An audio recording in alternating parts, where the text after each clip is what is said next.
नमस्कार, मैं मनीष कुमार अंकुर खबर 24 एक्सप्रेस में आप सभी का स्वागत करता हूं। इस वक्त मेरे साथ डॉक्टर अरुण कुमार हैं जो कि एलजेपी के राष्ट्रीय उपाध्यक्ष हैं और आप जहानाबाद से सांसद भी रहे हैं। डॉक्टर साहब, बहुत बहुत स्वागत है आपका खबर 24 एक्सप्रेस में। बहुत धन्यवाद जी।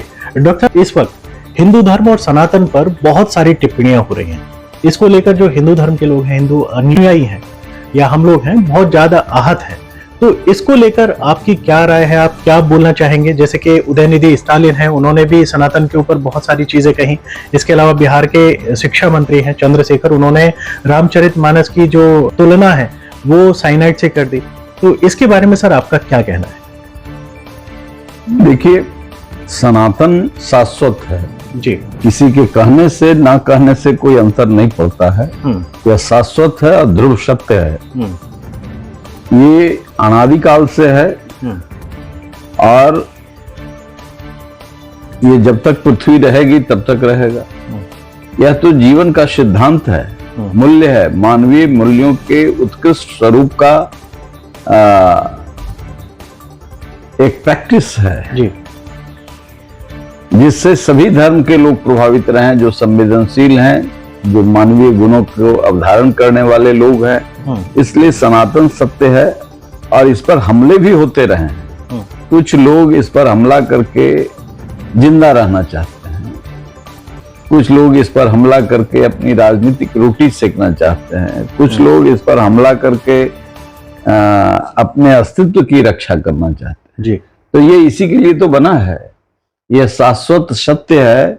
कोई मिट रहा है तो उसकी भी दुश्मन भी है तो उसकी रक्षा करता है। और सनातन में कभी लोग पेड़ पूजा जो करते थे उस पर तंज कसते थे। आज कुछ और कह रहे हैं और कल कुछ और कहेंगे। इसलिए यह शाश्वत सत्य है कि प्रकाश को अंधकार में बदलने की कोशिश होती है, लेकिन प्रकाश कभी अंधकार को स्वीकार नहीं करता है। इसलिए उदयनिधि स्टालिन बोले या चंद्रशेखर बोले, उससे कोई अंतर पड़ता नहीं है। ये अनादिकाल से इस पर हमला भी होता रहा है, ये कोई नई बात नहीं है। और ये शाश्वत है, सनातन सत्य है। इसीलिए दूसरे धर्म के लोग भी इसके जो प्रकाश जिनको मिल गया है, जो अंधकार से निकल गए हैं, जिनको रोशनी यहाँ से मिली है, वो बाहर आए हैं। आप देखिए, पूरे यूरोप में हरे कृष्ण हरे राम हो रहा है। बिल्कुल, ये तो सनातन है जी। तो ये तो क्रिश्चियन सोसाइटी के लोग स्वीकार कर लिए। आप रसखान के देखिए, पूरा कृष्णमय हो गए हैं। तो सवाल ये है कि शाश्वत है, जो सत्य है, वह कभी कभी जिसका मानसिक स्थिति ठीक नहीं हो, बौद्धिक दिवालियापन का शिकार हो, वो इस पर चर्चा करके अपने को संतुष्ट करते हैं, कुंठा को दमित करते हैं या समित करते हैं। और दूसरी कोई बात नहीं है। मैं तो कभी चिंतित नहीं होता। यह एक वैज्ञानिक विधा है जीवन जीने का। इसमें मूल है सत्य, मूल तत्व है। ये तपस्या है, ये योग है, ये भोग के विपरीत है। तो भोगवादी संस्कृति के जो राक्षसी शक्तियां हैं वो निश्चित तौर से सनातन पर हमला करेगी। सर, बात आपकी बिल्कुल ठीक है, लेकिन जो सनातन पर हमले कर रहे हैं वो पॉलिटिक्स से आते हैं। वो सनातन को दोनों ही मंत्री हैं सर। वो सनातन को मजबूत कर रहे हैं मजबूत कर रहे हैं, जाने अनजाने वो सनातन को मजबूत कर रहे हैं। इसलिए सनातन पर इस पर कहा कि शाश्वत है, ये प्रकाश है, यह मूल्य है, ये विचार है। आप देखिए ना, पूरे यूरोप के लोग पहले भारतीय सनातन परंपरा के लोगों को कहते थे ये पेड़ पूजने वाले हैं, ये पहाड़ पूजने वाले हैं, ये पत्थर पूजने वाले हैं, ये नदी पूजने वाले हैं। उनको समझ में आ रहा है कि हजारों वर्ष से हमारी ऋषि सत्ताओं ने पेड़ पहाड़ नदी पत्थर को क्यों पूजने के लिए अभिप्रेरित किया। मास एजुकेशन नहीं था, फिर भी उनके जीवन शैली में इसे उतार दिया। और ये अटूट है, यह शाश्वत है, यह सत्य है। तुलसी की पूजा क्यों होती थी, पीपल का पूजा क्यों होता है, ये अब उनको भी समझ में आ रहा है। उनको भी समझ में आ रहा है कि कितने तपोनिष्ठ थे, कितने वैज्ञानिक थे, मानव जाति को पीपल के महत्व को बतलाया। यह अहर्निश विदाउट एनी फोटोसिंथेसिस प्रोसेस, जी वो अहर्निश ऑक्सीजन देता है, जीवनदायिनी है, यानी ब्रह्म है जी यानी सर्व शक्तिमान है। उसी तरीके से तुलसी की पूजा होती रही, उसी तरीके से बर की पूजा होगी, अच्छा है। जो उसके संसर्ग में रहेगा वो, आप जानते हैं कि तुलसी की पूजा हमारे यहाँ घर आंगन में होता है। बिल्कुल सही बात है। और ऑक्सीजन ही नहीं, उसकी पत्तियां, उसके दड़, उसकी डाली, सब कुछ हमारे लिए प्राणवायु है, आयुर्वेदिक चीजें हैं। उसी तरीके से पीपल, बर, पाकड़, ये सब का बीज जो है सो पक्षियों के पेट में प्रोसेसिंग उसका होता है। बिल्कुल।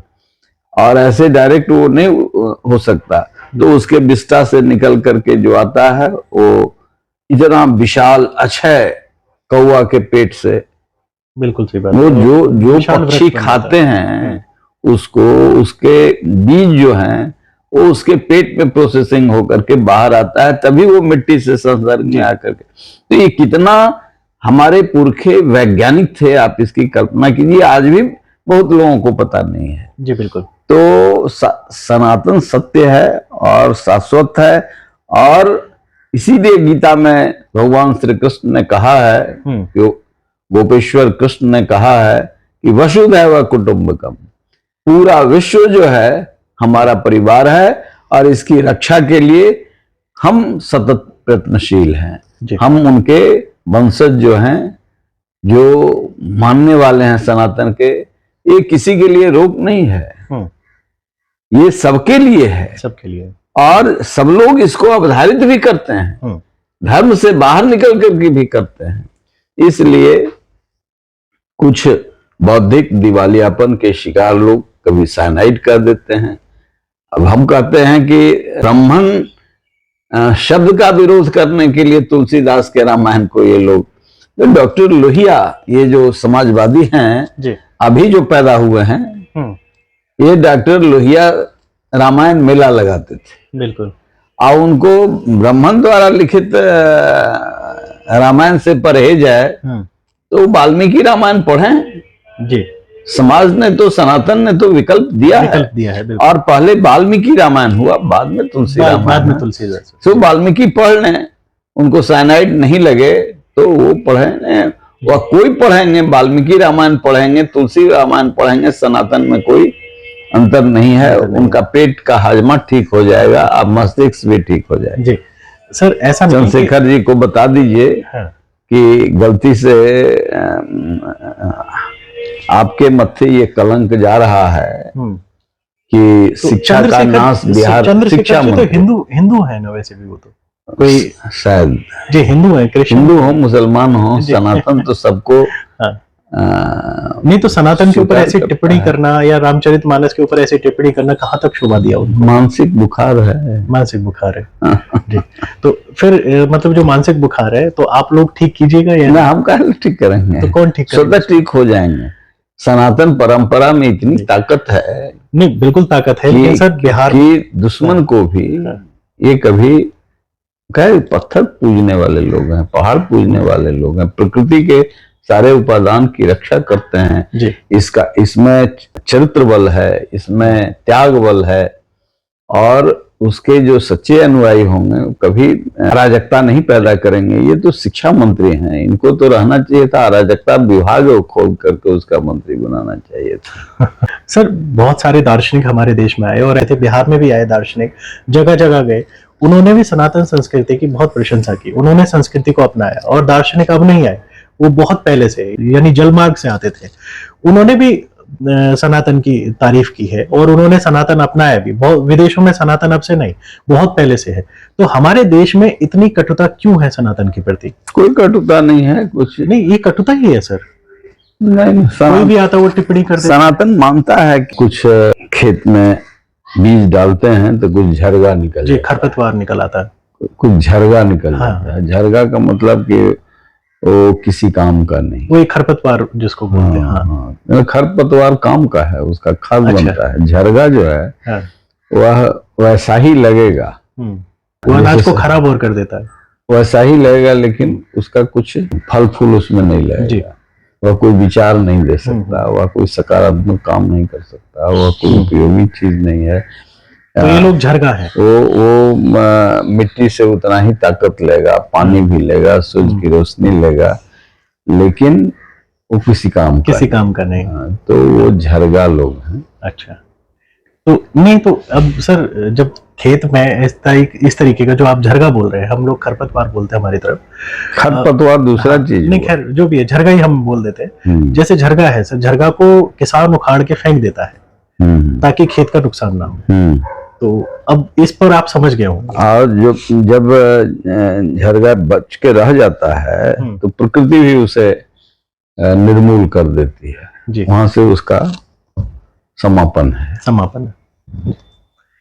तो ठीक है, आपने इस चीज की बात की और झरगा से आपने तुलना की इन लोगों की जो सनातन के ऊपर सवाल उठा रहे हैं। बहुत सारी चीजें हैं अभी, जैसे बिहार में इलेक्शन वगैरह भी का दौर चल रहा है। अभी आपके इलेक्शन, विधानसभा इलेक्शन भी, इससे पहले लोकसभा इलेक्शन है। तो सर बिहार की जनता इस चीज के बारे में, क्योंकि जो टिप्पणियां हो रही हैं और बिहार में बहुत सारी चीजें हो रही हैं, तो इस चीज के बारे में जनता क्या राय लेगी, क्या फैसला लेगी, इसके ऊपर थोड़ा सा आप बताएं सर। जनता बराबर बिहार जो है सो राजनीतिक रूप से, सामाजिक रूप से, आध्यात्मिक रूप से एक बड़ा केंद्र रहा है। ये झरगा लोग जो हैं सो वहाँ अराजकता पैदा करने की कोशिश कर रहे हैं, लेकिन इसका निदान निकल जाएगा, जनता इसका निदान निकालेगी। सर आप एनडीए का हिस्सा हैं, तो आप इस वक्त में जो 2025 में इलेक्शन होने हैं विधानसभा के, उसमें आप लोग कहाँ अपने आप को देखेंगे? क्योंकि यहाँ पर जो पिछली बार था लोक जनशक्ति पार्टी का जो प्रदर्शन था बहुत ज्यादा अच्छा नहीं रहा, लेकिन वोट काटने का बहुत सारा काम किया। तो इस बार क्या वोट काटेंगे या सीट भी लाएंगे सर?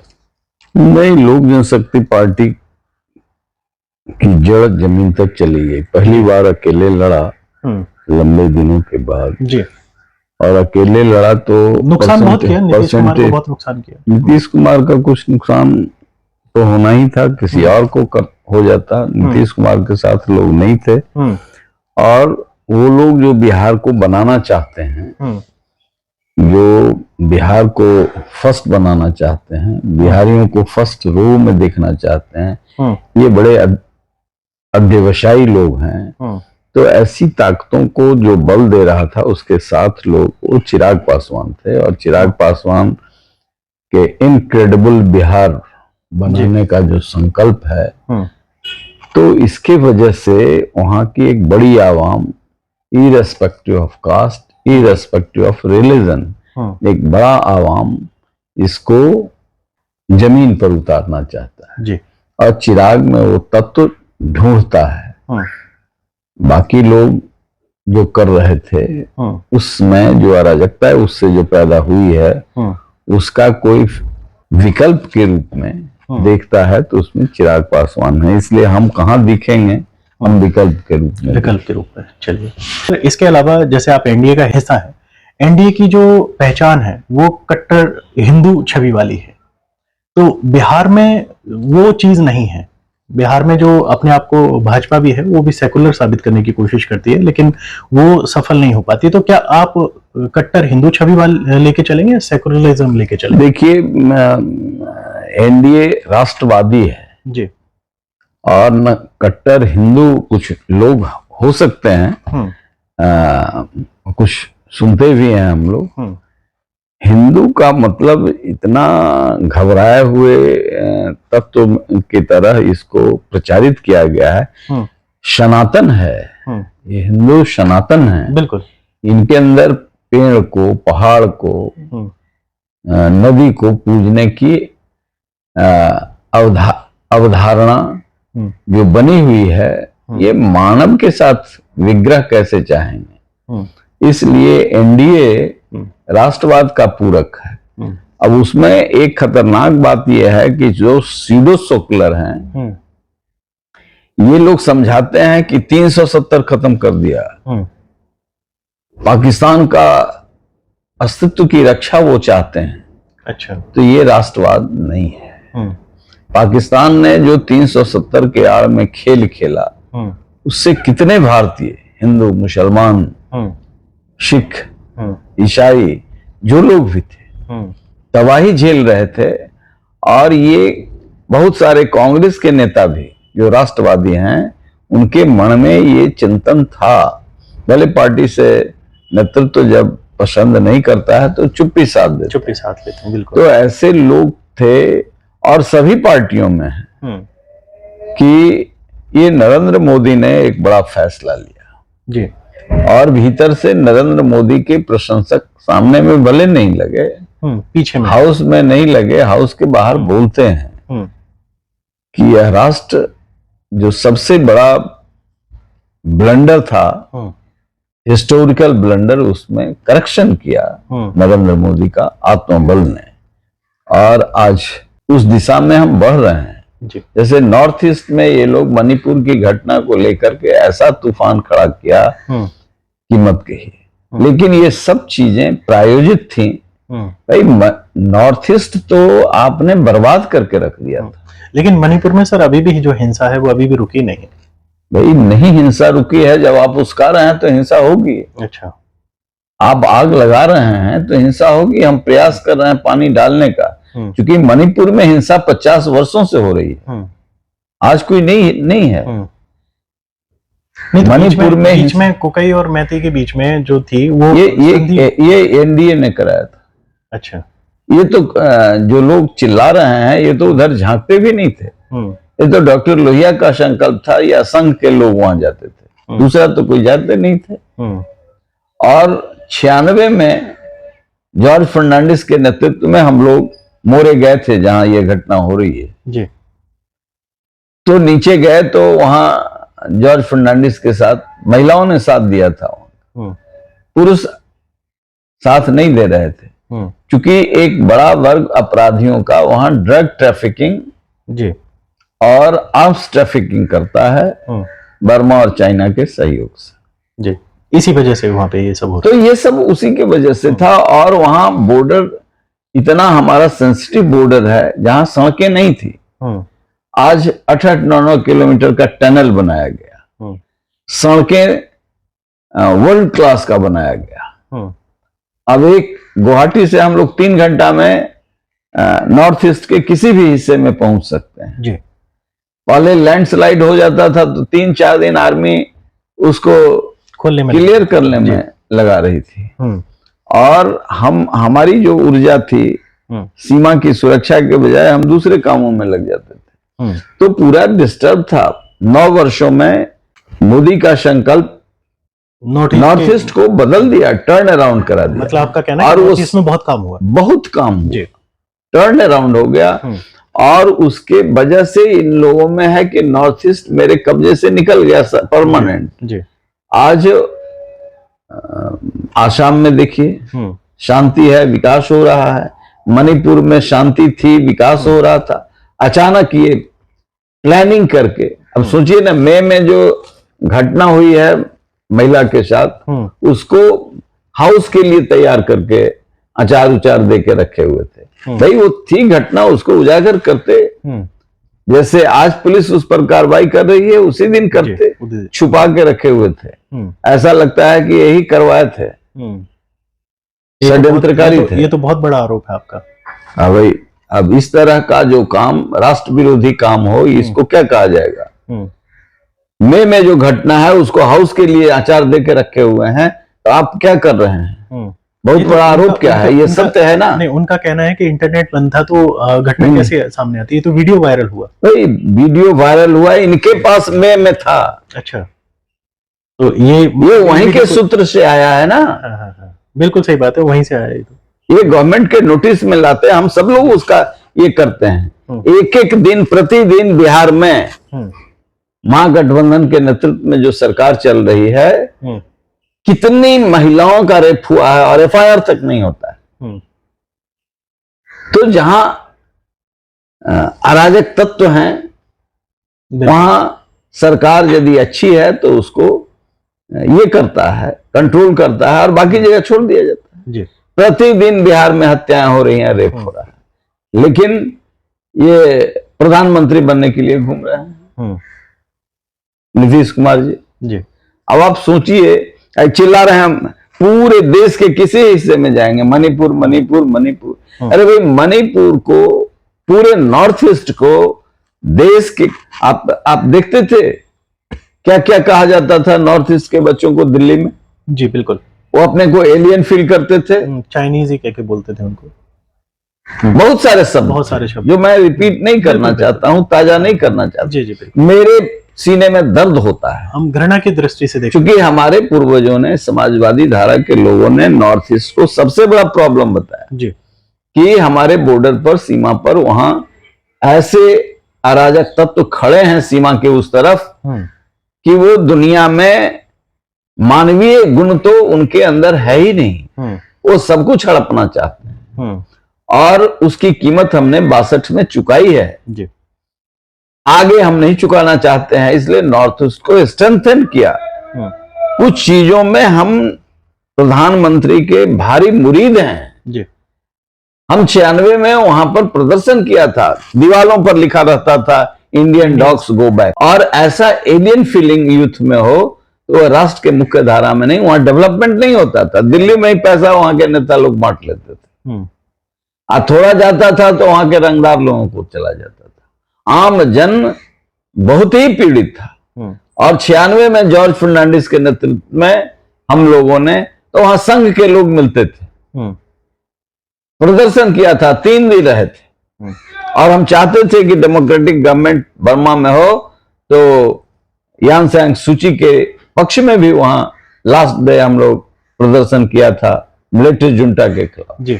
तो ये सारी चीजें हैं, और भारत को का जो मुखिया है भारत का, उसको इस बात की चिंता है, तो विपक्ष को भी इस बात की चिंता होनी चाहिए बिल्कुल। लेकिन विपक्ष को तो कुछ काम करना नहीं है, ये जाके इंग्लैंड में बोलेंगे। ये सनातन परंपरा हजारों वर्ष से दुनिया को दिशा देता रहा है जी। हाँ, ये जरूर हुआ कि कुछ राजाओं के, कुछ ये से जो हमारा तत्व कमजोर हुआ, और जो हमारे के यहाँ गुरु परंपरा थी वो कमजोर हुआ, तो उससे शौर्य हमारा थोड़ा कम पड़ा था, लेकिन संगठित नहीं था। शौर्य कम नहीं पड़ा था, संगठित नहीं था। ब्रिटिश गवर्नमेंट में भी, जहां भी सेकंड वर्ल्ड वॉर में दुनिया के हिस्से में भारतीय सेना के लोग गए, वहां पर बेस्ट परफॉर्म किया जी। इसलिए ये भूमि जो है देवभूमि है। बिल्कुल। और भारतीय जनता पार्टी, चाहे वो श्यामा प्रसाद मुखर्जी हो, वो तो थे, उन दिनों तो जनसंघ था जी, सत्ता इनको चलाना था, तो कैसे उनको मंत्रिमंडल में रखे थे। बिल्कुल भाई, राष्ट्रवाद आपका मुस्लिम लीग से प्रभावित नहीं होता है, हिंदू से बहुत पीड़ा हो जाती है। मैं एंटी मुस्लिम की बात नहीं करता हूं, वो भी हमारे लोग हैं, यहीं से हैं। और खान अब्दुल गफ्फार को देखिए ना, कितना बड़ा संघर्ष का प्रतीक। बिल्कुल। अब हमारे यहाँ के अब्दुल कयूम अंसारी थे, अब देखिए। बिल्कुल सही बात। और जो लोग, विभाजन तो ऐसी बड़ी त्रासदी थी कि 100 साल के बाद भी अभी पीड़ा, जो पाकिस्तान में भारतीय मुसलमान गए हैं उनको दोयम दर्जा का नागरिक पूछा जाता है। बिल्कुल। इसलिए यह देश महफूज है दुनिया के लोगों के लिए, हर धर्म के लोगों के लिए। और तमाम सनातन परंपरा में जो लोग दुनिया में अत्याचार झेलते रहे, वो भारत में आए, शरण लिए, और कुछ आताताई भी आए, सबको हम लोगों ने झेला, अंत में सब गए। और धीरे धीरे इसका जो कहते हैं कि पुनर्जागरण हो रहा है, तो नेतृत्व के जैसे जैसे प्रखरता आती है, वैसे वैसे देश मजबूत होता है। सनातन ये किसी जाति और धर्म के लिए नहीं है, सनातन एक विज्ञान है और मानवीय जीवन का विज्ञान है। बिल्कुल। कैसे खाएं, कैसे पिएं, क्या खाएं, क्या पढ़ें, क्या ना पढ़ें। तो जो लोग पढ़ लिए हैं ना पढ़ने वाला चीज, तो वो तो साइनाइड उनको लगेगा। ये आपका इशारा किसकी तरफ है? ना पढ़ने वाली चीज क्या है वो? जो लोग सिरफिरे लोग हैं, मैं एक अंतिम जो सवाल है, क्योंकि आपका भी वक्त हो रहा है, आपको भी जाना है, मैं सिर्फ एक चीज आपसे पूछना चाहूंगा, ऐसे नेताओं को आप क्या बोलना चाहेंगे 2 लाइन में, एक मतलब थोड़ा सा उनको एक सुझाव दीजिए। ऐसे नेताओं को हम अपने संस्कार के हिसाब से इतना ही कहना चाहेंगे कि साइनाइड आप अपने पास मत रखिए, इससे मुक्ति लीजिए, विचार में बदलाव कीजिए। सनातन में जब हम खाना खाने के लिए बैठते हैं तो अन्न देवता को प्रणाम करते हैं और कहते हैं कि सकारात्मक ऊर्जा बने इससे हमारे शरीर में, ताकि सकारात्मक बुद्धि हो जी। हे अन्न देवता हमारी रक्षा कर सब तरफ से, बिल्कुल, ज्ञान से भी विज्ञान से भी सकारात्मक आभा मंडल दो, ताकि हम राष्ट्र की, विश्व समुदाय की सेवा कर सकें। तो वो साइनाइड उनको बुझाएगा तो सनातन तो दुर्बुद्धि ही होगी, कुबुद्धि ही होगी। इसलिए हम प्रभु से यही कहना चाहेंगे कि ऐसे लोगों को सद्बुद्धि दे। चलिए, डॉक्टर अरुण कुमार ने उनके लिए क्या कहा जिन्होंने साइनाइड और इसकी तुलना कोरोना से की, सनातन की तुलना। तो इसी के साथ मैं मनीष कुमार, खबर 24 एक्सप्रेस के लिए दिल्ली से, धन्यवाद।